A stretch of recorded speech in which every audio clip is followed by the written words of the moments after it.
Hello friends, welcome to modulation. बच्चों, ancient India में जो बहुत इंपॉर्टेंट टॉपिक दो हैं वो है बुद्धिज्म और जैनिज्म। ठीक है, तो आज हम देखने वाले हैं बुद्धिज्म के बारे में। आज हम पढ़ेंगे गौतम बुद्ध के बारे में, उनकी लाइफ के बारे में। ठीक है, तो देखिए बुद्धिज्म जो है, अगर बुद्धिज्म की बात करें तो बुद्धिज्म और जैनिज्म जो है ना, दोनों के दोनों कुछ चीजें सेम है। ठीक है, जैसे दोनों के दोनों लेटर वैदिक पीरियड में around 6th century BC flourish करते हैं। ठीक है, 6th सेंचुरी बीसी के अराउंड ये फ्लरिश करते हैं। 5th सेंचुरी ही है मेनली, ये 5th 6th सेंचुरी के बीसी के अराउंड ये फ्लरिश करते हैं। फिर ये हेटेरोडॉक्स रिलीजन है, नॉन कन्फॉर्मिस्ट टू वैदिक टीचिंग्स। मैंने आपको बताया है हेटेरोडॉक्स रिलीजन का मतलब होता है कुछ है ऑर्थोडॉक्स, कुछ है हेटेरोडॉक्स। ऑर्थोडॉक्स जो कि षड दर्शन है, जो कि वेद की सुप्रीमेसी को मानते हैं, और हेटेरोडॉक्स 3 है जो कि वेद की सुप्रीमेसी को नकारते हैं। 2 हैं जो कि है बुद्धिज्म जैनिज्म, और एक है मटीरियलिस्टिक जो है चारवाक। ये मेनली फोकस करते हैं किस पे? स्पिरिचुअल ग्रोथ पे, आपकी स्पिरिट की ग्रोथ पे, स्पिरिचुअल ग्रोथ पे। ठीक है, आपका जो कॉन्शियस है वो ग्रो करे, उसके ऊपर फोकस करते हैं। कॉज ऑफ ओरिजिन क्या है? अब कुछ तो कॉज होगा ना, ऐसे थोड़ी हवा में जो है ओरिजिन हो जाएगा इनका। तो वैदिक रिचुअल्स जो थे, वैदिक रिचुअल्स बहुत ज्यादा एक्सपेंसिव थे, कॉम्प्लिकेटेड थे। एट द सेम टाइम मंत्र वगैरह लोगों को समझ नहीं आती थी, है ना। दूसरी चीज, उपनिषद जो थे, अब वैदिक जो मंत्र वो समझ नहीं आ रही, और उपनिषद जो है वो फिलोसॉफिकल बहुत है। उपनिषद में मैं कौन हूं इस पे बहुत जोर है। मैं जो बोल कौन हूं, मैं ये गला हूं, मैं ये मस्तिष्क हूं, मैं ये हाथ हूं, कौन है ये मैं, है ना। तो इस चीज के बारे में बहुत ज्यादा फोकस है, किस तरह से ये दुनिया बनी, इस तरह की चीजों पे जो मेटाफिजिक्स है उस पे फोकस है। तो फिलोसफी को हर लोग नहीं समझ सकते, तो उन्होंने इसको समझ नहीं पाए। तो फिर धीरे धीरे देखो, जब भी क्या होगा कि कुछ ज्यादा प्रेशर वगैरह पड़ेगा तो कोई ना कोई ऑल्टरनेटिव को लोग एक्सेप्ट करेंगे। ठीक है, सपोज करें कि आप चाइना से, जैसे हमारा ट्रेड है, चाइना कुछ ऐसा कर दे, अजीब कर दे, वॉर ही कर दे, हम ऑल्टरनेटिव ढूंढेंगे ना। उसी तरह यहाँ पे भी चीजें चल रही थी। तीसरी चीज कि वर्ण सिस्टम बहुत ज्यादा एक तरह से फ्लरिश कर रहा था। क्या हो रहा था कि जो निचले वर्ण के लोग हैं उन्हें ऊपर के वर्ण के लोग जो है सप्रेस कर रहे थे।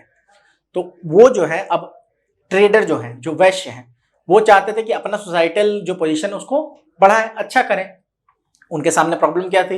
वो तीसरे आते थे और अब ऊपर मतलब कि जा नहीं पा रहे थे हिंदुइज्म में। तो उन्होंने एक देखा, एक ऐसा धर्म है जिसमें सब बराबर है मोटा मोटी, तो क्यों ना इसको फॉलो किया जाए। साथ में कुछ जो है सोसाइटल अनरेस्ट हुए थे due to the supremacy of Brahmins. ब्राह्मण लोग जो है सुप्रीम थे, एजुकेटर थे माना जाता था, और उन्होंने थोड़ा ज्यादा परेशानी क्रिएट कर दी थी लोगों के लिए। तो वो लोग जो है धीरे धीरे छोड़ के बुद्धिज्म जैनिज्म की तरफ बढ़ गए, है ना।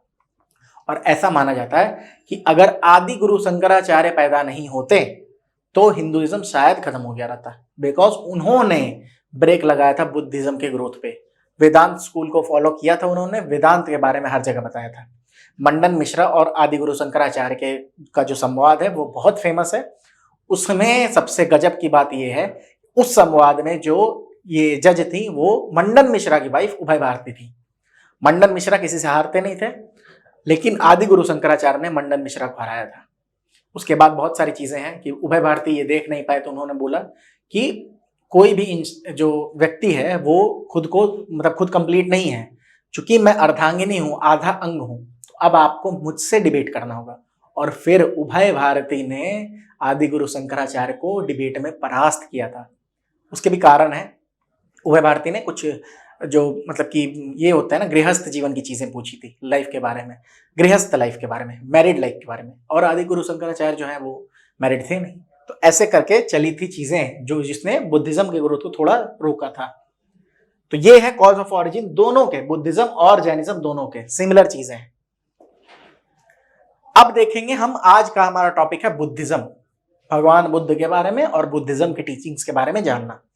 तो एक इंट्रोडक्शन है छोटा सा बुद्धिज्म के बारे में, कि सबसे पहली चीज ये जो है बुद्धिज्म गौतम बुद्ध के टीचिंग पे बेस्ड है। गौतम बुद्ध, जिनका बचपन का नाम सिद्धार्थ था, वो पैदा हुए थे 563 बीसी में, और इनकी जो डेथ हुई वो 483 बीसी में, 563 से 483 तक। ठीक है, कितने साल हो गए? 80 साल के लगभग हो गए ना, तो 80 ईयर्स हो गए।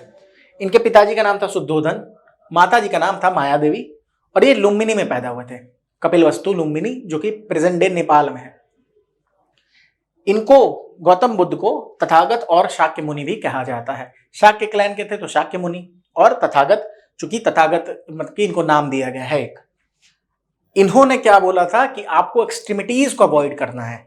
एक्सट्रीमिटीज अवॉइड करने का मतलब कि आपको एक्सट्रीम चीजें, एक्सट्रीम डिसीजन नहीं लेनी है। जैसे आप जब रूटीन बनाते हो, बैठते हो पढ़ने के लिए, तो 24 घंटे में 25 घंटे की रूटीन बनाते हो पढ़ने का, वो नहीं करना है। बीच में रहना है, मध्यम मार्ग को फॉलो करना है।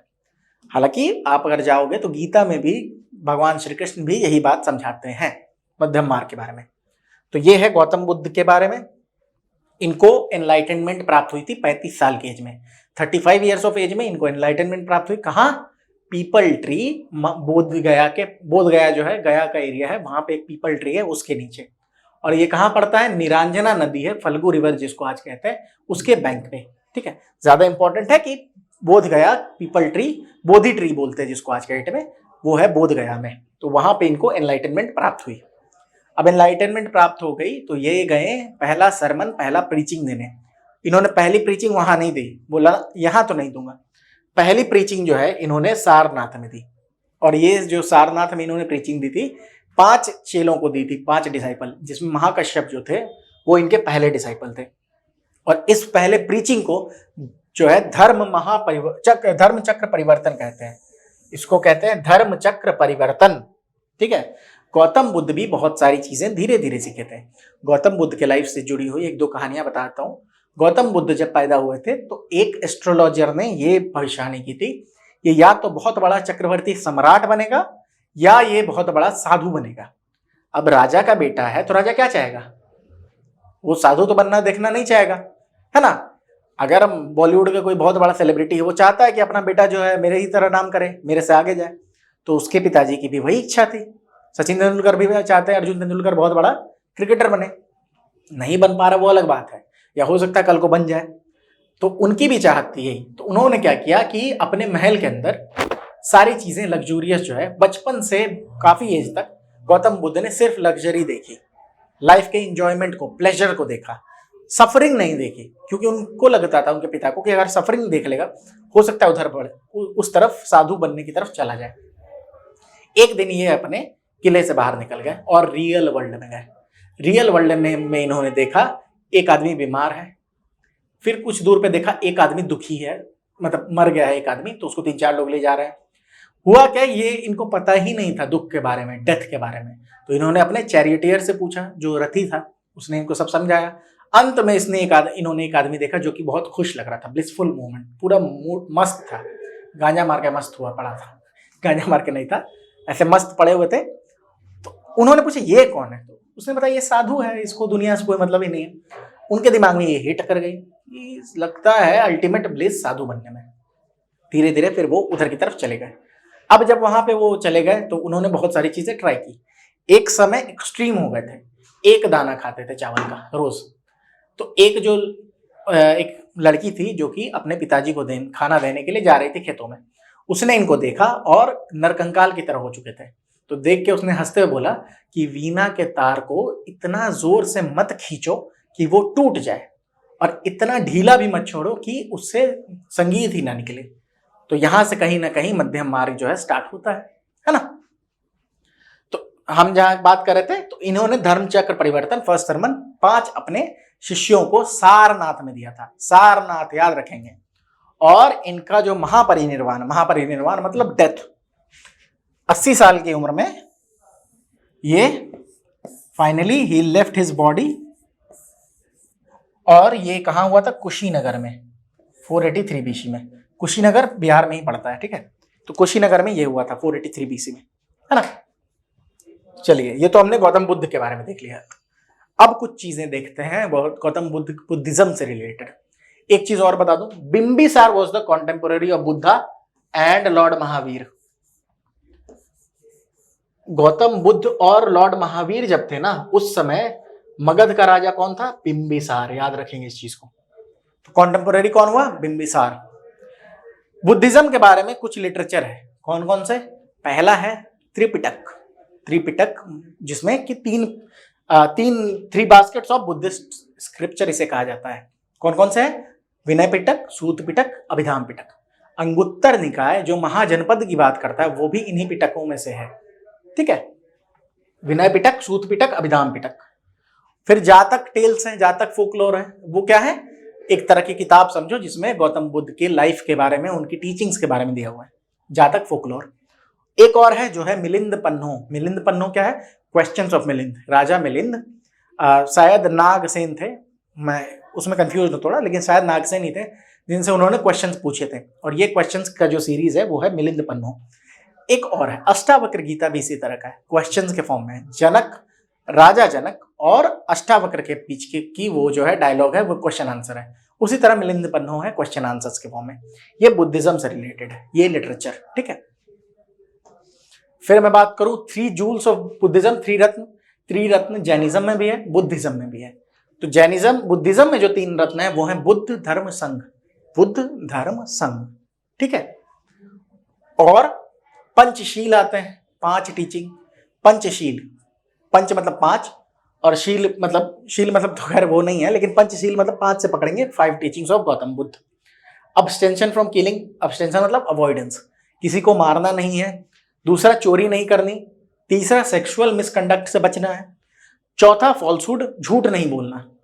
और 5वां इंटॉक्सिकेशन से बचना है, मतलब कोई भी चीज जो आपको रियलिटी से दूर लेके जाए, आपको इंटॉक्सिकेट करे, दारू हो, गांजा हो, सिगरेट हो, एलएसडी हो, जो भी, उससे दूर रहना है। जो भी चीज आपको रियलिटी से दूर करे, सेपरेट करे, उससे दूर रहना है। मेन चीज है 4 नोबल ट्रुथ्स। पहले सरमन में इन्होंने ये 4 चीजें बोली थी। World is full of sufferings, संसार जो है दुखों से भरा हुआ है। ठीक है, Dzire is the cause of suffering, Dzire is the cause of suffering. जो चाहत है, जो आप चाहते हो, आपके मन में जो एक्सपेक्टेशन है, it is the root cause of all the sufferings. उसके बाद डिजायर कैन बी कॉन्कर्ड। ठीक है, मतलब कि सफरिंग को एंड किया जा सकता है, डिजायर कैन बी कॉन्कर्ड। और लास्ट है path of truth that can conquer your और that can end your sorrows, जिसे हम अष्टांगिक मार्ग कहते हैं। 4 है, world is full of sufferings, desire is the root cause of suffering, desire can be conquered और path of truth that can end your sorrow. ठीक है, जो 8 फोल्ड पाथ है या अष्टांगिक मार्ग, चौथा पॉइंट। ठीक है, path of truth that can end your sorrow, वो 8 पॉइंट ये है, अष्टांगिक मार्ग ये है। कौन कौन से? Right view, right intention, right speech, right action, right concentration, right effort, right livelihood, right mindfulness. ठीक है, पहला तो वीजा से याद रख लोगे, वीजा।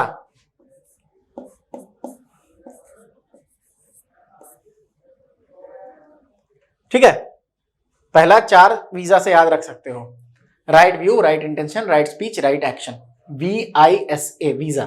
ठीक है, उसके बाद कुछ कर लेना यार CELM का, जो आपको सही लगे आप उस तरह से निमोनिक्स बना लेना। ठीक है, अच्छा, माइंडफुलनेस क्या होता है? जो भी काम आप कर रहे हो या जो भी आप जिस भी काम में आप लगे हुए हो, उसको पूरा फील करें, उसको समझें। शावर भी ले रहे हो तो पानी के बूंदों को फील करें अपनी बॉडी पे। खाना खा रहे हैं, मोबाइल देख रहे हैं, वो माइंडफुलनेस नहीं है। खाना को फील करो, ये है माइंडफुलनेस। माइंडफुल रहो, अवेयर रहो, हर चीज जो आपके आसपास घट रही है, अवेयरनेस को बढ़ाओ, दैट इज माइंडफुलनेस। फिर जो इंपॉर्टेंट है वो है काउंसिल्स, ये भी इंपॉर्टेंट है बुद्धिज्म में आपके लिए। ठीक है, अच्छा, बुद्धिज्म में एक और कहानी सुनाता हूं आपको गौतम बुद्ध से रिलेटेड। गौतम बुद्ध देखो, मतलब किस लेवल के लोग होते हैं, क्या सोच होती है, और एनलाइटेंड इंसान कैसा होता है। बुद्ध का मतलब ही होता है द एनलाइटेंड वन। ठीक है, तो गौतम बुद्ध के पास जो है एक बार एक इंसान आया और उसने बोला कि अच्छा भगवान ये बताइए कि है कि नहीं है भगवान। तो गौतम बुद्ध ने बोला देखो भगवान नहीं है, वो चला गया। दूसरा एक इंसान आया, उसने पूछा कि अच्छा एक बात है गौतम बुद्ध से कि भगवान है कि नहीं है। तो उन्होंने बोला भगवान है, वो भी चला गया। अब उनका जो चेला था वो कंफ्यूज, सर खुजा रहा था, पूछता है कि गुरुजी एक चीज बताइए, आपने दोनों को अलग अलग जवाब दिया, कैसे? तो उन्होंने बोला तेरे को तो जवाब दिया ही नहीं मैंने अभी तक। तो उन्होंने पूछा फिर कि बताइए मुझे समझाइए इस चीज को। तो उन्होंने बोला सवाल जवाब जो है ना, वो किसी सवाल का नहीं, पूछने वाले को दिया जाता है। पहला जो आया था वो जो था वो आस्तिक था, वो भगवान में मानता था, तो उसने आके मेरे से पूछा कि भगवान है कि नहीं है। तो अगर उसे मैं बोल देता भगवान है, तो चूंकि मैं बोल रहा हूं तो वो वैलिडेट हो जाता, तो वो समझ जाता कि ये जो है अल्टीमेट ट्रूथ है, और वो कभी ढूंढता नहीं इस चीज को, इसीलिए मैंने नहीं बोला। अब वो जाके ढूंढेगा। सिमिलरली दूसरा जो आया था वो नास्तिक था, वो मानता ही नहीं, इसलिए मैंने बोला भगवान है, अब वो भी जाकर ढूंढेगा।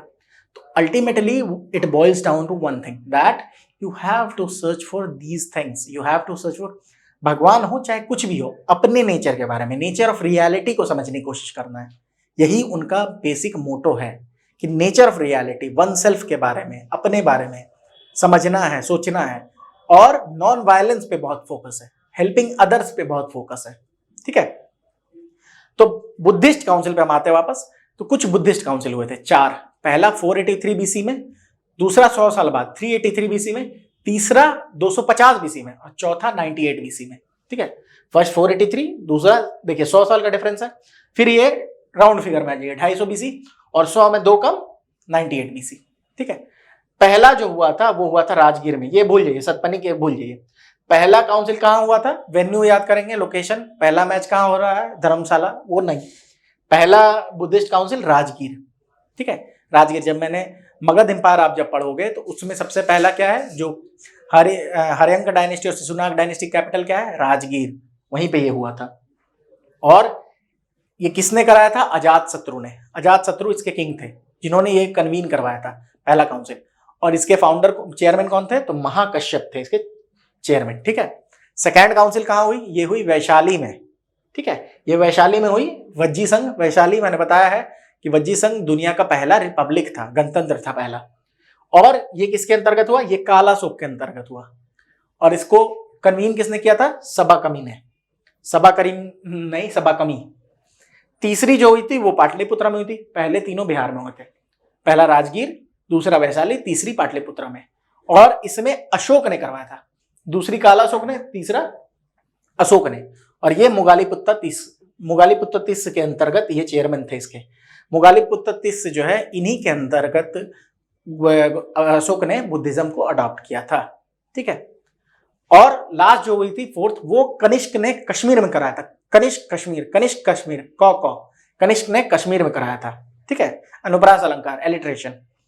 और इसके कन्वीनर चेयरमैन कौन थे, अश्वघोष या वसुमित्र या अश्वघोष, इसके कन्वीनर थे। ठीक है, तो फर्स्ट, सेकंड, थर्ड, फोर्थ मैंने आपको बुद्धिस्ट काउंसिल बता दिए। क्वेश्चंस आपको बनेंगे, आपको मैंने जो जो चीजें बताई हैं, मेनली आपको बताया है कि ग्रोथ ऑफ बुद्धिज्म के बारे में, उसके बाद गौतम बुद्ध के बारे में, लिटरेचर ऑफ बुद्धिज्म के बारे में, फिर मैंने आपको बताया था 3 जूल्स ऑफ बुद्धिज्म, पंचशील के बारे में, फिर जो 5 टीचिंग्स ऑफ बुद्धा, उसके बाद मैंने 4 आर्य सत्य बताए हैं, क्योंकि बहुत इंपॉर्टेंट है, ये बहुत इंपॉर्टेंट है। ठीक है, और फिर मैंने आपको बताया था अष्टांगिक मार्ग के बारे में, जो कि चौथा आर्य सत्य है, अष्टांगिक मार्ग, कि कौन सा पाथ फॉलो किया जाए टू एंड सॉरो। तो इन 8 चीजों को फॉलो करेंगे तो हमारी सफरिंग्स खत्म हो जाएंगी। और फिर हम आते हैं बुद्धिस्ट काउंसिल पे। तो this was all that you need for the examination. इससे बाहर क्वेश्चंस आपके बनते नहीं है। ठीक है, और इससे ज्यादा आपको पढ़ने की भी जरूरत नहीं है। ठीक है, थोड़ा एक और चीज बता दूं कि हीनयान और मतलब कि अगर आप डिफरेंसेस देखेंगे, बुद्धिज्म के क्लासिफिकेशन देखेंगे, तो हीनयान और महायान में वो बढ़ जाते हैं, ग्रेटर व्हीकल, लेस व्हीकल, 2 नाम बस याद रख लें, इससे ज्यादा आपको जानकारी की जरूरत नहीं है।